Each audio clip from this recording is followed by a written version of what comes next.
ಬಳ್ಳಾರಿ ಜಿಲ್ಲೆ ಕಂಪ್ಲಿ ತಾಲೂಕಿನ ಪಶು ಆಸ್ಪತ್ರೆ ಕೇಂದ್ರ ಆವರಣದಲ್ಲಿ ಹೈನುಗಾರಿಕೆ ಹಾಗೂ ಕೋಳಿ ಸಾಕಾಣಿಕೆ, ಕುರಿ ಸಾಕಾಣಿಕೆ ಇನ್ನಿತರ ಬಗ್ಗೆ ತರಬೇತಿ ನೀಡಲಾಯಿತು. ಈ ಸಂದರ್ಭದಲ್ಲಿ ಪಶು ವೈದ್ಯ ಅಧಿಕಾರಿಗಳು, ಕಂಪ್ಲಿ ಸುತ್ತಮುತ್ತಲಿನ ಎಲ್ಲಾ ರೈತರು, ಮಹಿಳೆಯರು ಈ ತರಬೇತಿಯಲ್ಲಿ ಪಾಲ್ಗೊಂಡಿದ್ದರು.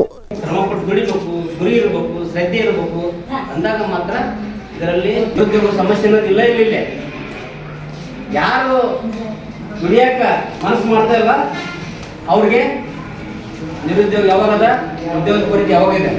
ಅದಕ್ಕೆ ಯಾವಾಗಲೂ ನಾವು ಈ ಪಶುಸಂಗೋಪನೆಯಿಂದ ಸಾಕಷ್ಟು ನಮ್ಮ ರೈತರಿಗೆ, ಮಹಿಳೆಯರಿಗೆ, ಯುವಕರಿಗೆ ಸಾಕಷ್ಟು ಉದ್ಯೋಗದವು. ಅದನ್ನ ಆಸ್ಪತ್ರೆಗೆ ಹೋಗಿ ನಿಮ್ಗೆ ಏನೋ ಸಮಸ್ಯೆ ಇದ್ರೆ ನಮ್ಮ ಹತ್ರ ಯಾವ ಎಲ್ಲ ಹೇಳ್ಕೊಡ್ತಾರೆ. ನಿಮ್ಗೆ ಹೇಳ್ರಿ, ಸೌಜನ್ಯದಿಂದ ವರ್ತನೆ ಮಾಡ್ರಿ, ಅದ್ರ ಸದುಪಯೋಗ ಪಡ್ಕೋಬೇಕು. ಇವತ್ತು ನಮ್ಮ ಸಹಾಯ ಮಾಡ್ತಾರೆ, ಅವ್ರಿಗೆ ಗೌರವ ಕೊಡ್ಬೇಕಿಲ್ಲ. ಹೌದಾ? ಗೌರವ ಕೊಟ್ಟ ಮಾತ್ರ ನಮ್ಗೆ ಅವರು ಒಳ್ಳೆ ಮನಸ್ಸಿಂದ ಹೆಚ್ಚಿನ ಕಾಳಜಿ ವಹಿಸಿ ಮಾಡ್ತಾರೆ. ಅದು ಕೊರತೆ ಕಾಣಕತ್ತೈತೆ ನಮ್ಮಲ್ಲಿ. ಇವತ್ತು ಇನ್ಶೂರೆನ್ಸ್ ಇರ್ಬೋದು, ಈ ಸಾಲದ ಕೆಲವೊಂದು ಯೋಜನೆಗಳಿರ್ಬೋದು, ದನಗಳ ರೋಗದ ಬಗ್ಗೆ ಇರ್ಬೋದು, ಅದಕ್ಕೆ ವ್ಯಾಕ್ಸಿನ್ ಇರ್ಬೋದು.